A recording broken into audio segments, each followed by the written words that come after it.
Un nouvel adversaire. Cela faisait longtemps. Tu as peut-être oublié comment on joue. Laisse-moi te rappeler les règles.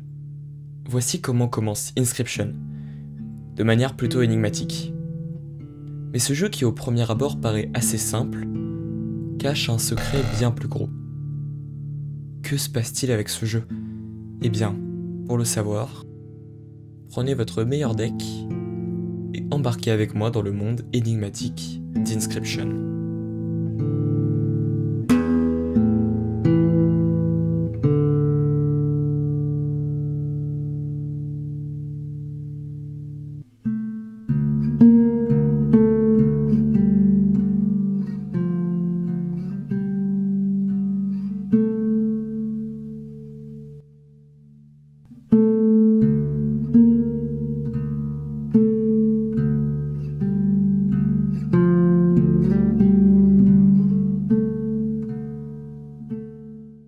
Inscription est donc un jeu indépendant développé par Daniel Mullins en 2021. Et déjà, dès l'écran titre, quelque chose cloche. Le bouton nouvelle partie est bloqué. Alors on n'a pas le choix, on doit continuer. On arrive devant ce truc qui nous parle et nous apprend à jouer. Inscription est un jeu de deck building avec un peu de roguelike. La manière de jouer est un peu comme Magic, avec des cartes qui ont des points de vie et des dégâts, et elles ont toutes des effets particuliers et des coups pour être joués. Ici, on a 4 cartes maximum et on doit sacrifier certaines pour pouvoir en placer d'autres, généralement plus fortes. Mais ce qui va nous intéresser, c'est plus l'histoire. Et rien qu'au premier combat, il se passe ça. Il y a une carte qui parle. Bon, il y a clairement un truc qui cloche, on n'est clairement pas en confiance, mais on peut rien faire d'autre que continuer le jeu. Et aller dans le sens de ce truc. On se familiarise donc avec le jeu et ses objets. Jusqu'à ce qu'on arrive à un endroit où le challenge se corse vraiment. Alors dans la plupart des cas, on va perdre, et il nous demande de nous lever pour aller chercher un chandelier, qui représentera nos vies. Mais en se levant, on peut voir ce qu'il y a dans la cabane. Pour l'instant, c'est juste plusieurs énigmes, mais on peut pas faire grand chose. Et à ce moment-là, la créature en face va tricher, littéralement, en posant une carte beaucoup trop forte pour nous, et au bout d'un moment, on meurt. Et il nous laisse quand même un instant, non pas pour qu'on puisse avoir une deuxième chance, mais pour faire une carte de mort, qui nous aidera dans les prochaines parties. Donc on relance, et on arrive à réussir plusieurs petites énigmes, qui pour l'instant nous permettent d'étoffer un peu notre deck. Et surtout on trouve ça. Une autre carte qui parle, et qui peut nous aider à nous en sortir. Tout va pour le mieux, non? Eh bien on avance avec les énigmes, et même que dès la deuxième partie, on peut arriver à un boss plutôt avancé dans le jeu.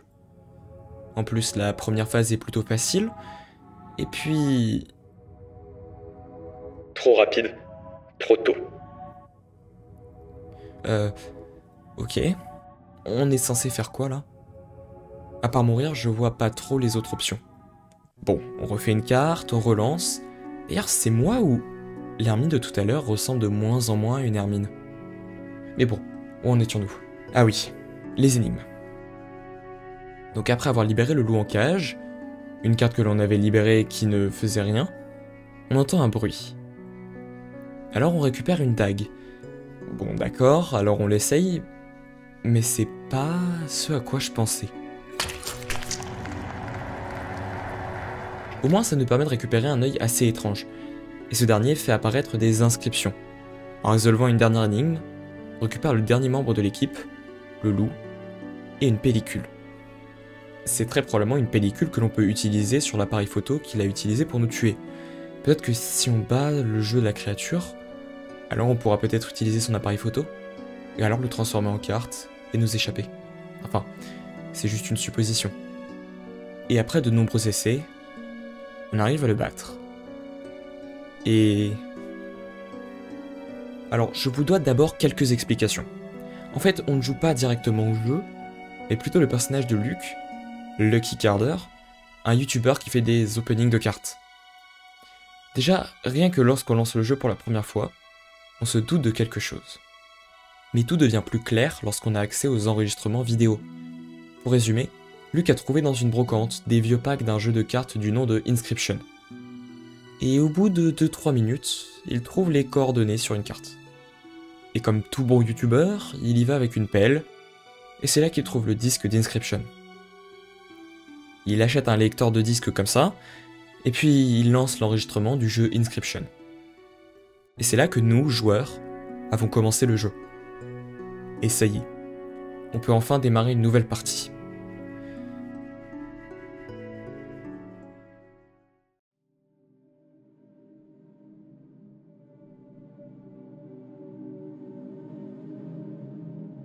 C'est littéralement un autre jeu. Les graphismes changent complètement.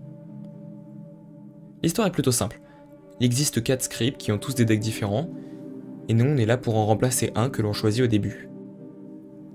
Alors on affronte Grimora, celle qui joue avec les os, et lorsque l'on monte pour voir en haut un autre scribe, on reconnaît quelques trucs. Déjà le pêcheur et le prospecteur. Lorsque l'on rentre, on voit une tête quelque peu reconnaissable. Il se nomme Leshy. Et c'était lui qui nous gardait prisonniers juste avant. Et aussi, P03, un autre scribe, arrive et...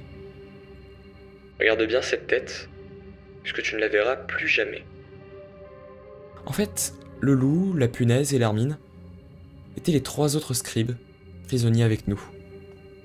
Après avoir battu 2 scribes, la caméra se coupe car il n'a plus de batterie, et on peut voir d'autres vidéos de Luke.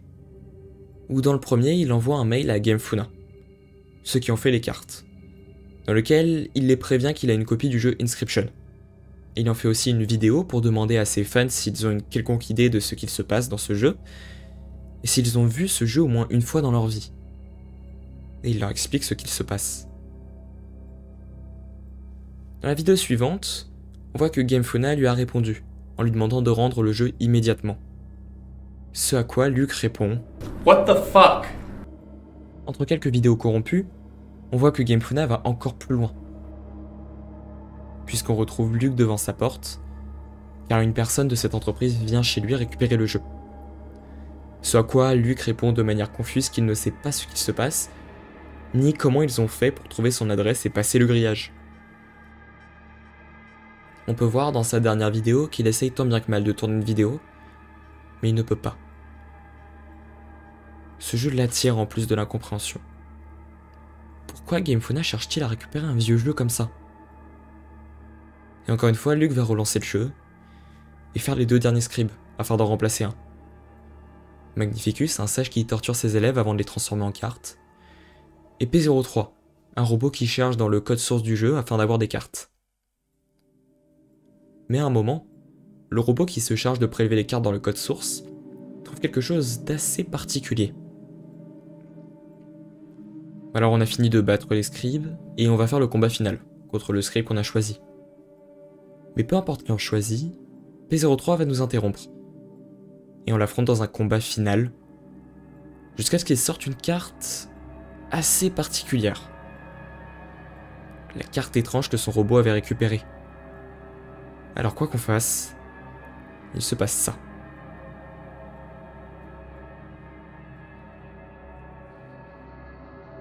Et alors qu'on pensait que le jeu était fini, il y en a encore un autre derrière. Bienvenue dans Botopia. Maintenant, c'est P03 qui s'occupe de gérer le jeu. Mais pourquoi? C'est quoi cette grande transcendance dont il nous parle? Mais pour l'instant, tout ce qu'on peut faire, c'est avancer et comprendre ce nouveau système de jeu, qui marche avec de l'énergie. À chaque tour, on peut gagner 1 de plus d'énergie, et au bout de 5 tours, on a 5 d'énergie par tour. Sinon, le système de deck building reste le même. Mais bon, le gameplay est sympa, mais ça change pas grand chose pour l'histoire. Jusqu'à ce qu'au bout d'un moment, la tablette n'a plus de batterie. Alors P03 détache nos chaînes, et on peut enfin se lever, comme ce que l'on faisait dans la cabine de Leshy. Il y a quelques énigmes, comme ce qu'il y avait dans le premier acte, et on récupère le pêcheur qui peut parler, comme le faisaient les autres scribes avec les cartes. Puis on affronte un premier boss qui prend des photos du plateau, et on peut revenir en arrière. Et une fois qu'on l'a battu, un message d'erreur s'affiche. Carte mémoire pleine. Vous l'aurez compris, on peut voir de nouveau les vidéos de Luke, afin de comprendre mieux ce qu'il se passe dans ce jeu. On peut donc voir Luke qui appelle la personne à qui il a acheté les cartes, puisque c'est pas normal de mettre des coordonnées sur des cartes. Et on apprend qu'elles appartenaient à une certaine Casey Hobbs, qui travaillait à Gamefuna et qui est décédée dans un accident. L'ambiance devient de plus en plus oppressante, avec Luke qui entend des gens entrer par effraction chez lui la nuit.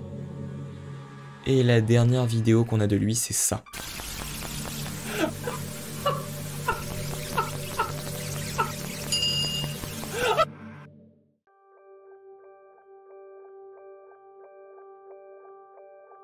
Puis on revient brutalement au jeu, où il nous reste encore 3 boss à battre. Un qui va utiliser internet pour créer des cartes de tes amis Steam, un où tu dois choisir des fichiers de ton PC pour faire des dégâts, et même choisir un vieux fichier qui, s'il est tué en tant que carte, sera détruit de ton ordinateur. Et enfin, un boss qui est dit comme non fini, et où il faut lui trouver un visage et une particularité. Et c'est en ayant battu tous les boss que P03 nous apprend la vérité. Vous avez préparé la grande transcendance pour moi, sans même savoir ce que c'était. Mais je le comprends maintenant, n'est-ce pas? N'est-ce pas, Luke? Je veux dire, tu as fini de faire le jeu. Tu m'as donné accès à ton disque dur, tu as fait des captures d'écran pour la page du magasin, et tu m'as connecté à internet pour télécharger le tout. Je veux dire, si tu n'as pas réalisé ce que tu faisais, tu dois être vraiment stupide. Mais à quoi je m'attendais? Tu es un joueur stupide et idiot comme les autres.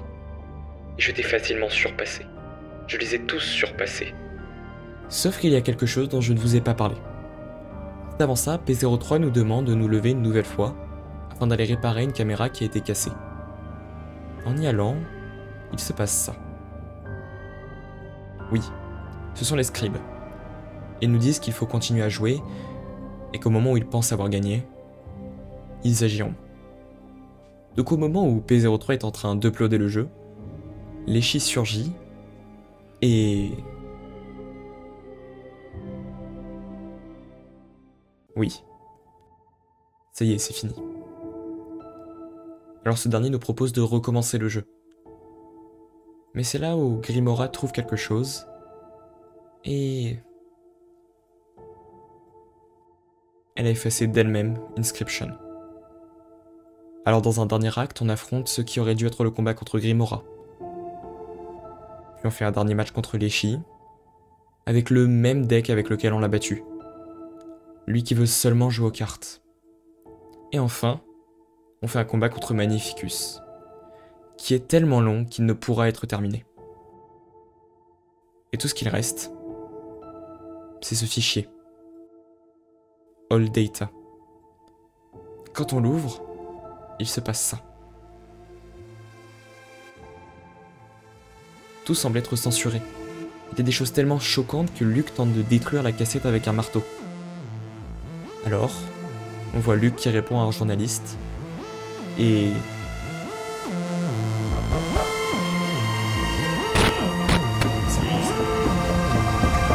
I told you. Sauf que, si j'y joue à ce jeu, et vous aussi, bien c'est que P03 a réussi. Tout le monde peut avoir accès au All Data, et tout le monde peut jouer au jeu. Alors voici l'histoire d'Inscription, mais juste avant, il y a 2-3 points sur lesquels il faut revenir. Déjà, c'est quoi All Data? Puisque c'est quelque chose de suffisamment important pour que Luke se fasse tuer par Gamefuna. Et qu'est-ce qu'il s'est passé avec cette Casey Hobbs qui a caché la cassette dans les bois? Alors je vais pas non plus tout vous décrire, puisque ça prendrait littéralement des heures et c'est pas le but de cette vidéo. Mais je vais au moins vous expliquer pour que vous compreniez. En gros, un énorme ARG a été fait par Daniel Mullins, afin de comprendre qu'est-ce que c'est All Data avec des codes en Cypher et plein d'autres énigmes. Et au final, on peut avoir une discussion entre différentes personnes de Gamefuna. Et ce qu'on comprend, c'est que Inscription est en fait qu'une simple couverture pour cacher ce fichier qui contient le code Karnoffel. Le code Karnoffel, ce serait en fait un algorithme extrêmement puissant et qui aurait permis aux scripts de prendre conscience qu'ils sont dans un jeu. puisque je l'ai pas précisé, mais le jeu se passe durant la guerre froide, et un espion américain a réussi à mettre la main sur ce Carnoffel Code. Ainsi, cette All Data cache des informations top secrets sur des espions américains, et surtout le Carnoffel Code. Et cette Casey Hobbs, qu'est-ce qu'elle a à voir dans tout ça? C'est simple. C'était une développeuse qui était censée faire le jeu afin de cacher l'existence de All Data. Jusqu'à ce qu'un jour, elle soit appelée par son supérieur. Alors elle décida de cacher cette disquette dans la nature et d'écrire les coordonnées sur une carte d'un paquet d'Inscription. Mais c'était une bonne intuition, puisque ce jour-là, elle mourra dans un incendie à Gamefuna. Probablement volontaire, puisqu'on sait de quoi elles sont capables lorsqu'il s'agit de faire disparaître quelqu'un qui en sait trop. C'était le cas de Casey et Luke. Voici ce que Gamefuna est capable de faire si vous interposez dans leurs affaires. Et jusqu'où ils peuvent aller.